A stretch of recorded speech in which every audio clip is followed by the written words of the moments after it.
कथा भगवान श्री कृष्ण ने कहा, पाखंडी पंडित से अच्छा झाड़ू लगाने वाला कृष्ण भक्त अच्छा है। राधे राधे। जैसा मैं तो नीतू पांडे यूट्यूब चैनल पर सबका स्वागत करती हूँ। इस प्रसंग का वर्णन श्रीमद् भगवद गीता में मिलता है।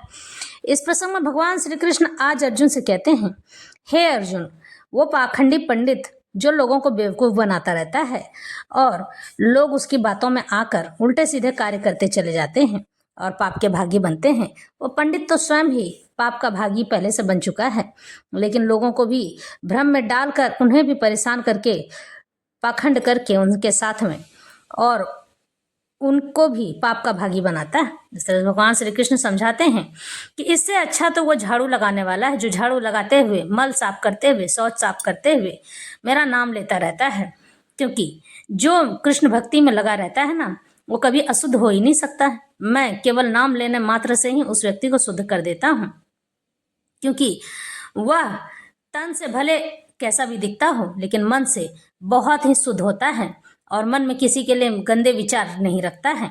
काम, क्रोध, लोभ, मोह से इन लोगों को कोई लेना देना नहीं होता है। भगवान श्री कृष्ण अर्जुन को समझाते हैं, हे अर्जुन, मेरा और भक्त का संबंध तो भाव का होता है। भावना से जो लोग मुझे पूजते हैं, मेरी पूजा अर्चना करते हैं, मैं उनके पास स्वतः चला जाता हूँ। मुझे बार बार पुकार कर बुलाने की आवश्यकता नहीं होती है। जो लोग मेरा नाम नित्य स्मरण करते रहते हैं, उनसे मिलने के लिए मैं स्वयं लालायित रहता हूँ और मैं सोचता हूँ कि कब वो मुझे एक बार पुकारे तो मैं जल्दी से जल्दी चला जाऊं। इस तरह से भगवान श्री कृष्ण समझाते हैं कि ईश्वर का अनुमोदन करना, ईश्वर से निवेदन करना, उनको अपना बना कर रखना, उनसे भाव में मिलन करना, यही सच्ची भक्ति कहलाती है। जो व्यक्ति मुझे अपने आप को अर्पित और समर्पित कर देता है, मैं उनके लिए जीवन खुशहाल कर देता हूँ और उनके जीवन में जितनी भी परेशानी आने वाली होती है उन्हें मैं धीरे धीरे स्वतः ही मिटाता तक चला जाता हूँ। यस्तित्व इंद्रियाणि मनसा नियम्यार भते अर्जुन कर्मेंद्रिय कर्म योग मसक्ता सविशिष्यते। दूसरी ओर यदि कोई निष्ठावान व्यक्ति अपने मन के द्वारा कर्मेंद्रियों को वश में करने का प्रयत्न करता है और बिना किसी आसक्ति के कर्म योग कृष्ण भक्ति में प्रारंभ करता है तो वह अति उत्कृष्ट माना जाता है। लंपट जीवन और इंद्रिय सुख के लिए क्षम्य योगी का मिथ्या वेश धारण करने की अपेक्षा अपने कर्म में लगे रहकर जीवन लक्ष्य को, जो भवबंधन से मुक्त होकर भगवत धाम को जाना है, प्राप्त करने के लिए कर्म करते रहना अधिक श्रेष्ठ कर माना गया है। प्रमुख स्वार्थ गति तो विष्णु के पास जाना है। यहाँ यही बात समझाई जा रही है कि किसी भी पाखंडी पंडित से उत्तम तो वह झाड़ू लगाने वाला है जो भगवान श्री कृष्ण के लिए अपने आप को समर्पित और अर्पित कर देता है, उनकी भक्ति करता है। संपूर्ण वर्णाश्रम धर्म का उद्देश्य उसी जीवन लक्ष्य की प्राप्ति है। गृहस्थ भी कृष्ण भक्ति में नियमित सेवा करके इस लक्ष्य तक पहुंच सकता है।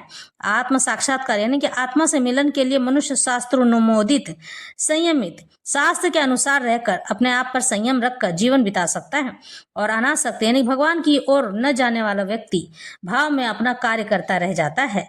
इस प्रकार वह प्रगति कर सकता है। जो निष्ठावान व्यक्ति इस विधि का पालन करता है वह उस पाखंडी धूर्त से कहीं श्रेष्ठ है जो अबोध जनता को ठगने के लिए दिखावटी आध्यात्मिकता यानी कि भक्ति का जमा धारण करता है। जीविका के लिए यानी कि रहने खाने के लिए ध्यान धरने वाले प्रबंधक ध्यानी की अपेक्षा सड़क पर झाड़ू लगाने वाला निष्ठावान व्यक्ति कहीं सबसे ज्यादा अच्छा है। इस तरह से भगवान श्री कृष्ण आज स्वयं इस बात को कह रहे हैं, नियतम कुरु कर्म त्वम कर्म ज्यायो हाक कर्मणः शरीर यात्रापि च तेन प्रसिद्ध येद कर्मण। अपना नियत कर्म करो, क्योंकि कर्म न करने की अपेक्षा कर्म करना श्रेष्ठ माना जाता है। कर्म के बिना तो शरीर निर्वाह भी नहीं हो सकता है। ऐसे अनेक क्षम्य ध्यानी हैं जो अपने आप को उच्च कुलीन बताते हैं तथा ऐसे बड़े बड़े व्यवसायी व्यक्ति हैं जो झूठा दिखावा करते हैं कि आध्यात्मिक जीवन में प्रगति करने के लिए उन्होंने सर्वस्व त्याग दिया है। श्री कृष्ण यह नहीं चाहते थे कि अर्जुन मिथ्याचारी यानी कि गलत बने, अपितु बल्कि वे चाहते थे कि अर्जुन क्षत्रियों के लिए निर्दिष्ट धर्म का पालन करे, बिना किसी इच्छा के धर्म का पालन करे। अर्जुन गृहस्थ था और सेना नायक भी था, इसलिए उसके लिए श्रेष्ठकर यह था यह उसी रूप में गृहस्थ क्षत्रिय के लिए निर्दिष्ट धार्मिक कर्तव्यों का पालन करता रहे।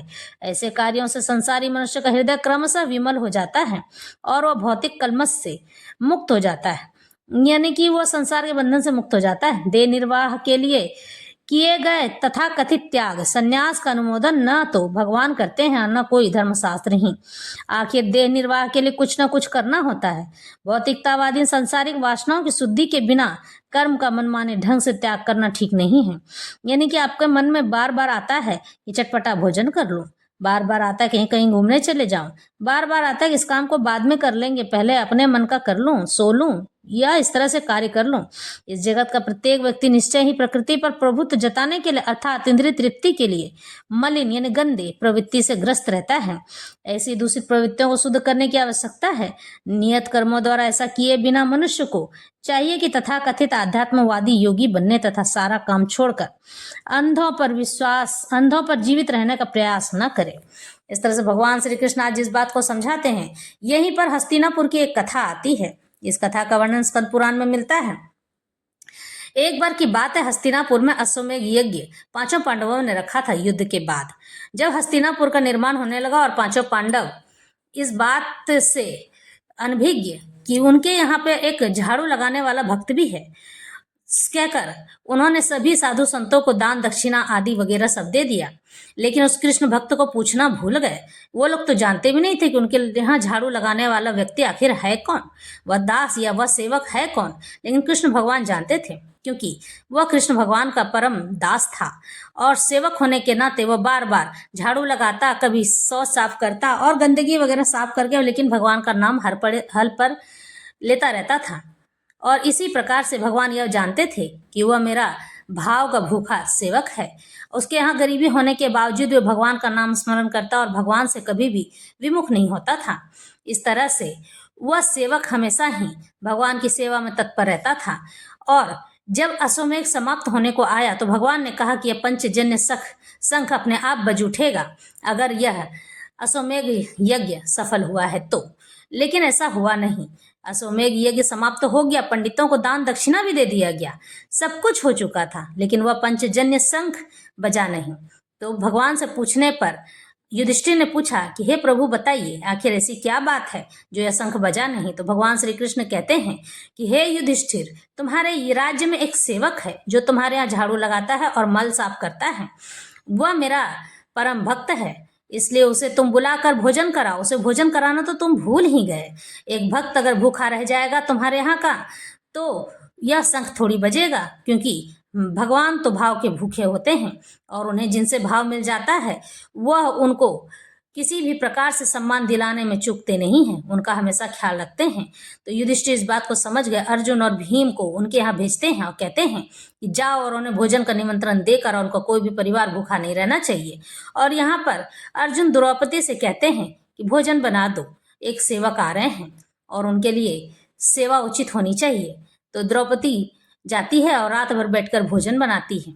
इस प्रकार से जब वह भोजन बना चुकी होती है तो बहुत से प्रकार के भोजन उस झाड़ू लगाने वाले को देती है, लाकर खिलाती है उन्हें बिठाकर। लेकिन यहाँ यह बात हो जाती है कि वह सेवक तो भूखा होता है, भगवान को भोग लगाकर वह उस भोजन को, सारे खाने को एक साथ मिलाकर खा लेता है, द्रौपदी की प्रशंसा भी नहीं करता है। तो द्रौपदी के मन में विचार आता है कि मैंने इतनी मेहनत से यह भोजन बनाया था, लेकिन इसने तो सारा का सारा काम खराब कर दिया, इसने मेरी प्रशंसा भी नहीं की, यही बात दूषित हो गई। पंचजन्य शंख फिर भी नहीं बजा। लेकिन भगवान श्री कृष्ण कहते हैं कि ऐसी कुछ बात अवश्य हुई है जिस कारण से यह शंख नहीं बजा है। किसी भी प्रकार से मन में मलिनता लाने को ही इस तरह से भगवान इस भाव को त्रुटि कहते हैं। यह त्रुटि अवश्य हुई है। बार बार कृष्ण भगवान इस बात पर जोर दे रहे थे, तभी द्रौपदी को याद आया कि मेरे मन में मलिनता आई थी, किसने मेरी प्रशंसा भी नहीं की, और यह कैसा आदमी है, पूरा खाना खा गया, मेरे दिए हुए भोजन के लिए एक बार भी अच्छा शब्द नहीं कह सका। इस तरह से भगवान श्री कृष्ण के सामने वह हाथ जोड़ने लगती थी। भगवान श्री कृष्ण कहते हैं कि हे द्रौपदी, जाओ और उससे क्षमा मांगो जिसे तुमने भोजन कराया था। उसके पैरों में गिरकर वह क्षमा मांगती है और क्षमा मांगने के बाद फिर वह कहती है कि आज के बाद यह गलती नहीं होगी। तो वह झाड़ू लगाने वाला द्रौपदी को क्षमा कर देता है और उसके साथ ही पंचजन्य शंख तुरंत ही बज उठता है। इस तरह से भगवान यही बात समझाना चाहते हैं कि एक झाड़ू लगाने वाला सेवक उस पाखंडी पंडित से सबसे ज्यादा बेहतर है जो कि मेरा नाम दिन रात लेता रहता है और लोगों की सेवा करता रहता है। इस तरह से भगवान श्री कृष्ण उस झाड़ू लगाने वाले को उसका अधिकार दिलाते हैं, उसे सम्मान दिलाते हैं और यहाँ कहते हैं कि जो भी इस तरह का सेवा का कार्य करेगा वह मेरा परम भक्त है। तो प्रेम से बोलो राधे राधे।